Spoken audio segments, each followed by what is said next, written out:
recently I put up a post on Instagram about me suffering with like all these symptoms again, and I didn't really know why, because I'm in a great place at the moment. I'm in a great place with work. My training seems to be like amazing. I'm dancing again, like I'm seeing like loads of friends that I didn't really see that much earlier on in the year. So I really couldn't get my head around like why am I feeling like this. Like, kind of started to get a little bit worse. So I remember I don't really train in public gyms. I can normally train at my work at Blueprint. I'm sure you've seen from like past videos, and especially on like Nicole's YouTube, Anton's YouTube and stuff like that. Yeah, so we all kind of like train there quite regularly. So I went to a public gym, which is something that I don't normally do, and I felt very kind of like on edge, and like everyone was like looking at me and I really didn't like it. And I literally just came out of the gym and just cried. And my boyfriend came to pick me up and he was like what's wrong?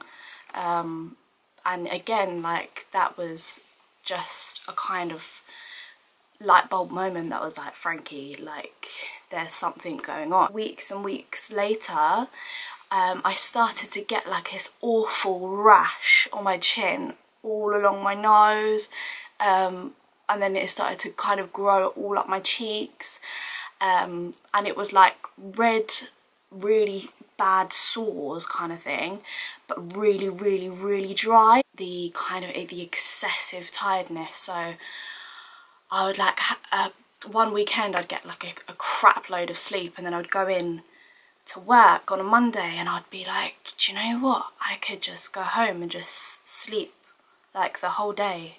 And I'd be like, no Frankie, you've got to train, you've got to power through your session and just, you know, get on with your day like it's normal. There's no reason why you should be tired. Like, you have been sleeping a lot this weekend, you know. I remember I was speaking to my clients and I was like, what did they just say? Like, my head was so cloudy and almost like every day was a bit like a dream. So I kept like forgetting things that were really simple. Like, I felt like a bit of a dumbass because I just kept forgetting things. Even remembering like the last thing I ate, like it was really weird. Like, I really felt like I was losing my shit. And I've been a bit like quiet as well on my like my Instagram stories recently, compared to how I have been in the past, and just simply just because I have not felt like all there. And also when you go through stuff, I'm even getting emotional now talking about it, but even when you go through stuff like this, you're kind of like scared to talk about it, because when you start talking about it, you might think, oh my god, this person's gonna think that there's something like crazy and wrong with me. Oh yeah, and then on top of all these things is feeling like crazy emotional. But the last straw to all of these little symptoms was my period going. So literally stopping menstruating. With these issues, I thought, right, that's it. I'm not going to go to my doctors. I'm just going to book straight in to see a hormone specialist, and I got recommended by someone. So that's all booked in, and I'm all kind of like set to go to someone on Cavendish Street in March time. So yeah, and then I sat down to dinner with my boyfriend and he asked me, Frankie, when was the last time you deloaded? And I was just like, well, you know, I kind of didn't go as intense on this session and this session. He was like, no. When was the last time you dropped your intensity in your training all week? And I was like, well, you know, I don't really know. And he was like, well, haven't you considered that? And I just said, you know what, if I feel like I'm getting stronger in every session, like, and I'm eating loads and stuff like that, then why do I need to take a deload? Like, if I am progressively getting stronger, my body's telling me like, okay, cool, you can handle it. So yeah, why do I need to deload? And he was like, well, maybe we should like look into if there's a link between you know, central nervous system fatigue, and you basically not being able to menstruate properly. And yeah, there was like a massive link. So I've spent probably the last 2 days like utterly fascinated in how the body reacts through this whole process, and hormonally as well, and the massive correlation between amenorrhea, which is basically the loss of periods, and training and nutrition. There's like such a huge correlation. So this is why I'm making this video, and I hope I can help you guys, because anyone out there who's feeling like how I feel, like, I hope I can help you. Where you're just like, well, if I'm getting stronger, then certainly, you know, my body can handle it, and being all like macho and whatever, and not really kind of thinking that even though I may feel okay, there's going to be a time where you're not going to feel okay, because you should have deloaded, or you should have like really kind of varied the intensity in your training. Basically, when you don't have a break through your training, you can get adrenally fatigued. Is that you can get like super dry skin, feel anxious all the time, you can develop insomnia, you can have like a really low body temperature, so your body can struggle to kind of like keep warm and stuff. You might find like it's an effort to perform daily tasks. I certainly felt like this. From when you're like laying down and you go to get up, and if you feel like, whoa, like I'm a bit dizzy, that is also can be due to adrenal fatigue as well. Difficulty concentrating, so again, that brain fog that I mentioned. For us to deal with stress, our body needs a certain amount of cortisol. If our cortisol levels are low and our adrenals are so stressed out that we can't secrete the cortisol, our body basically tells our insulin that we need glucose. So our insulin levels are just basically going crazy. And obviously when there's a demand of glucose, our blood sugar levels drop, which leads to us feeling like lightheaded. It can lead you to feel like fainting, feeling dizzy, brain fog.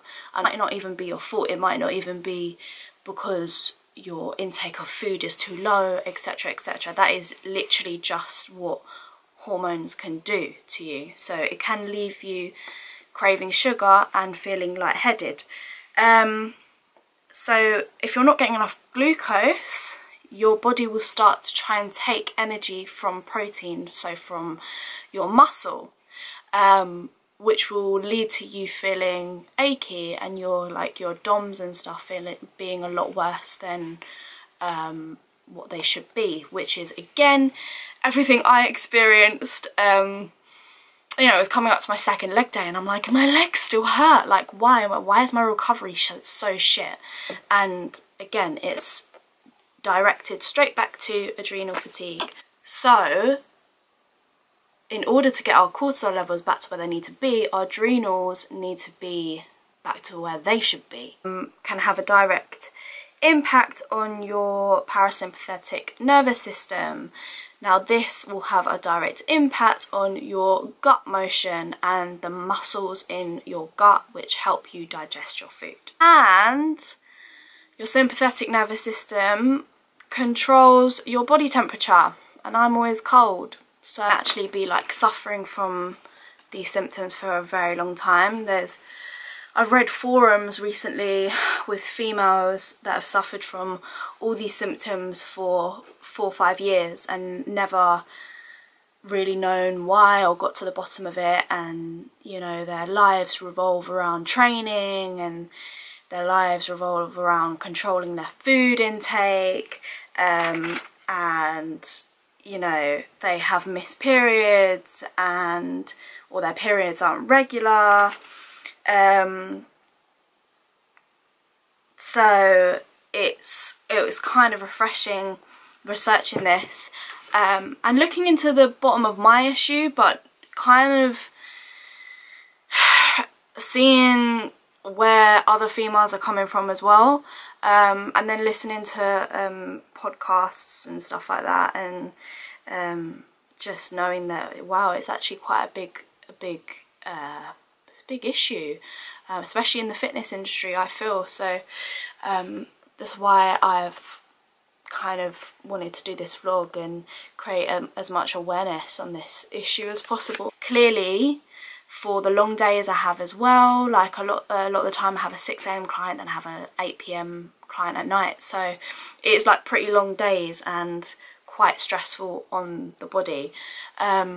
So you really need to consider your metabolic rate, which is all the calories that your body needs for, you know, gut function, brain function, movement, your eyes blinking, being able to secrete like hair sebum to make your hair stay nice, and all these little things. And then on top of that, obviously you're creating a deficit for your training. So if you're not aware of your calories, you may think that you're eating enough, but you're simply not for what you're putting your body through.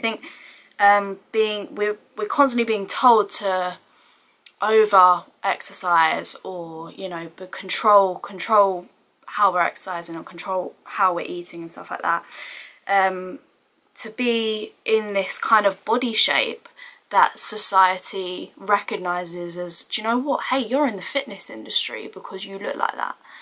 And I think it's easy to be sucked into feeling like you have to adhere to that all the time. So I feel like a lot of these symptoms can be overlooked just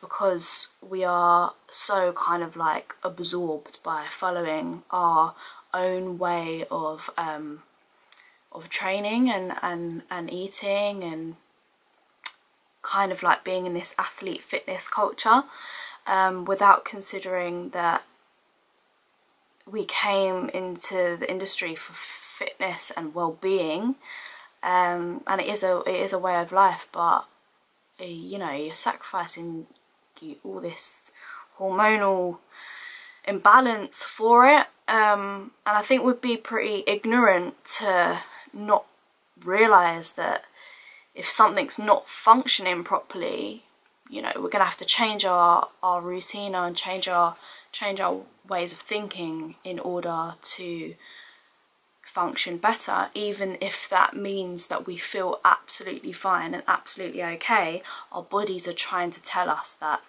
it's not okay. There was a podcast I was listening to, and I actually put the name underneath because I can't remember it off the top of my head, but there's a podcast I was listening to, and it was saying, if you don't feel that there's anything wrong, if you don't feel, you know, super tired, but you're having irregular periods, does that mean that there's not an issue?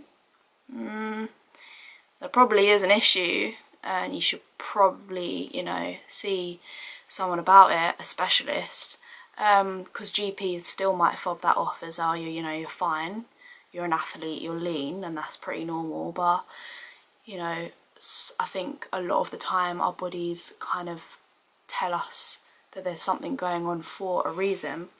Sometimes you need to dig a little bit deeper to find the reasons why.